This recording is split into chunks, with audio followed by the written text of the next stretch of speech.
سرخط مهمترین خبرها. قرب روبل در تاجیکستان دیگر باره پایین می رود. یک مکتبخوان در دوشنبه هم درسش را با تبر زخمی کرده است و ماتوینکو در دوشنبه مشکل مهاجران بررسی شد.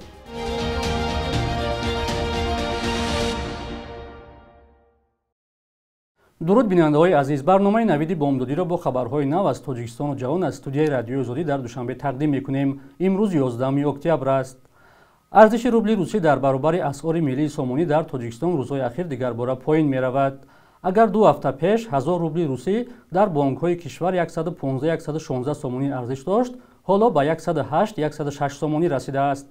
بانک ملی چنین روند را شرح نداده است و در برخی بانک های تجارتی نیز کاهش قرب روبل روسی را بدون شرح بیشتر تصدیق نمودند. قرب دلار آمریکایی باشد در روزهای اخیر به تغییر مانده، ارزش 100 دلار آمریکایی به 1058-1061 سامانی پیش بینی شده است. پایین رفتن ارزش روبل روسی همیشه باعث نگرانی خانواده‌های مهاجران مهنتی می‌گردد. هر سال صدها هزار شهروند تاجیکستان در جستجوی کار و معاش مناسب به روسیه می‌روند و این کشور یکی از منبع‌های اساسی درآمد خانواده‌ها به شمار می‌رود. با توجه به این، هر تغییر در قیمت یا ارزش روبل به وضع زندگی آنها تاثیر خواهد گذاشت. پلیس دوشنبه از مناقشه میان خوانندگان یکی از مکتب‌های پایتخت خبر داد. به اطلاع ریاست وزارت کارهای داخلی تاجیکستان در شهر دوشنبه، مناقشه شامگاه 7 اکتبر میان خوانندگان صنف 10 مکتب رقم 3 در ناحیه فردوسی رخ داده است. منبع گفت این حادثه از سبب خصومت و بدبینی قبلا جای داشته صورت گرفته مکتبخوان‌ها یکدیگر را لطکوب کردند. در این مناقشه یکی از مکتبخوان‌ها با نام رسولوف ای با تبر به گردن خواننده دیگر به نام رجبوف ا ضربه زده او را زخمی کرده است. با گفته پلیس همکنون 8 نفر از شرکت‌داران مناقشه بازداشت شده تفتیشات ادامه دارد.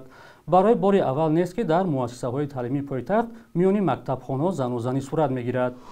والنتینا ماتوینکو رئیس شورای فدراسیا یا پالاتای بالای پارلمان روسیه روز 10 اکتبر در شهر دوشنبه با رئیس مجلس ملی تاجیکستان رستم امامعلی ملاقات کرد. دو طرف همکاری‌ها را بررسی کردند. همکارانمان ارشاد سلیمانی و امیر ایسایف در این باره گزارش می‌دهند. رئیس شورای فدرال یا پالاتای بالای پارلمان روسیه والنتینا ماتوینکو برای شرکت در همایش بین پارلمانی تاجیکستان و روسیه به دوشنبه آمد. وی با رئیس مجلس ملی تاجیکستان رستم امامعلی ملاقات کرد. دو طرف از کارشریکی استراتژی و رشد روابط سخن گفتند، ولی روشن نیست آنها تا کجا برخوردهای اخیر نهادهای روسیه را با مهاجرین تاجیک بررسی خواهند کرد.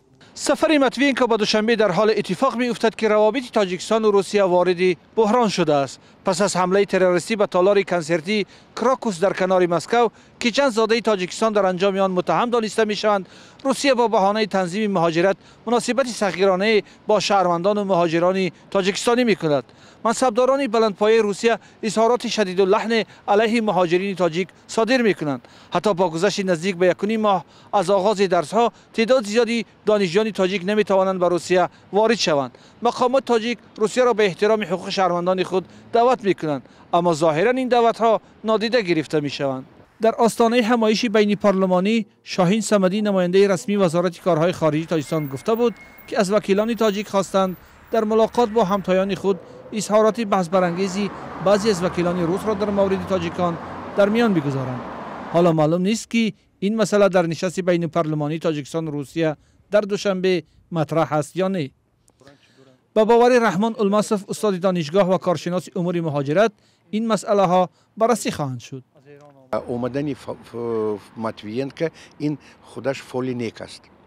من فکر میکنم که در روسیه نزدیک مسئله مهاجرت به نزدیکی حل خود را مییابد. برای چی؟ برای آنکه موضوع کاری که تاجیکستان همچون رئیسی میکند در سال 2025 یکی از موضوعهای اساسی مسئله مهاجرت داخل کرده شده است. حمایه مهاجران، نه تنها مهاجران تاجیکستان بلکه تمام مهاجران شورای و دولت‌های اتحاد. من فکر میکنم که تو همین گذشتن سال بسیار در همین موضوع گفتگوهای زیاد میشد، قرارهای مخصوص میشد و با میگرانت‌های ما شاید که سبکی برپا شود. حکومت تاجیکستان همیشه برای موقع ضعیفش در حمایت از حقوق شهروندانش در روسیه انتقاد می شود، چون وابسته اقتصاد و بازار کاری این کشور شده است. در 8 ماه سال جاری هم حجم تجارت دو کشور از 1.2 میلیارد یا 14.3% بیشتر نظر به سال گذشته افزوده است. اما در عوض شماره مهاجران اخراج شده از روسیه اکنون به 10,000 نفر شمرده می شود و همه روزه از بازداشت و تأخیر در ریدها به کارگاه مهاجران و بدرفتاری با مسافران در فرودگاه‌های روسیه رسانه‌ای می شوند.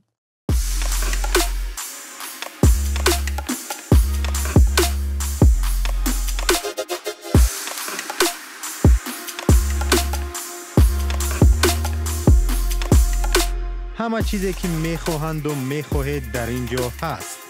تازه ترین اخبار، گزارش‌های ویدیویی، شرح حادثه و تحقیقات ژورنالیستی. زمینه رادیو آزادی را نصب کنید و همه این را با انگشت زدن به تلفن هوشمند خود به دست بیارید. تلویزیون دولتی سوریه گزارش داد که اسرائیل به منطقه صنعتی در شهر هیمز و یک پایگاه نظامی در شهر حما حمله هوایی کرده است.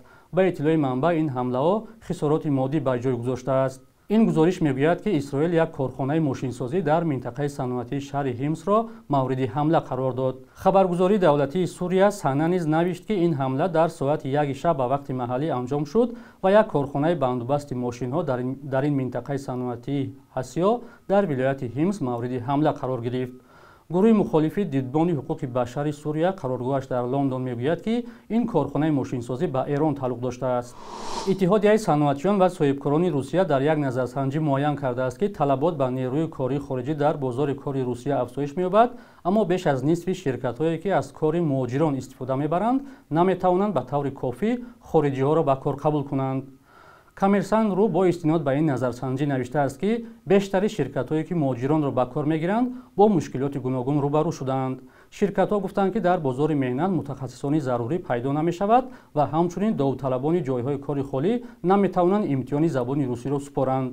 منع فعالیت مهاجران در بعضی از بخش‌ها در روسیه نیز یکی از مشکلات عنوان شده است.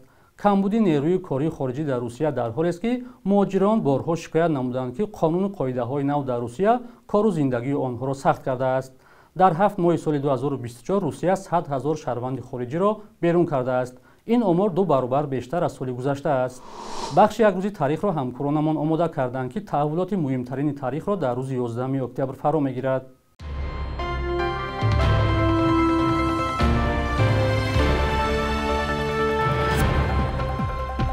11 اکتبر سال 2020 در انتخابات پرزیدنتی باری پنجم از سال 1994 امامعلی رحمان پرزیدنت تاجیکستان شد. در این انتخابات که به قول ناظران سازمان امنیت و همکاری اروپا مطابق به معیارهای یک انتخابات دموکراتی نبود، بنابر اعلان کمیسیون مرکزی انتخاباتی بیش از 90% انتخاب کنندگان به او آواز دادند. 4 نامزدی دیگر نیز در معرکه انتخاباتی از نامزدی رحمان حمایت کردند. امامعلی رحمان از سال 1992 رهبر تاجیکستان است. 11 اکتبر سال 2017 آخرین روزی کاری بازار معروف شاه منصور بود که 17 ساله از کلانترین بازارهای شهر دوشنبه و یکی از رمزهای پایتخت تاجیکستان بود. مقامات این بازار را در دایره نقشه کلی نوسازی شهر از بین برده به تاجران در بازار نو مهرگان جای دادند که گفته می شود به نزدیکان پرزیدنت منسوب است. بازار با فروش محصولات کشاورزی معروف بود. با قرار سازمان ملل متحد 11 اکتبر روز دختران تجلیل می شود. هدف اساسی از تأسیس یک روز ویژه برای دختران توجه به حقوق تحصیل و کار و توسعه امکانیت‌های اجتماعی و سیاسی دختران می باشد. در تاجیکستان مشکلات اقتصادی و محدود بودن امکان تحصیل دختران در مکتب‌های عالی و هنرستان‌ها، محدودیت در آزادی‌های دینی و خشونت از مشکلات می باشد که خاصی برخی خانواده‌ها گردیده است. قربی رسمی بانک ملی تاجیکستان برای امروز چنین تعیین شده است که آن میتواند در دیگر بانک‌ها فرق کند.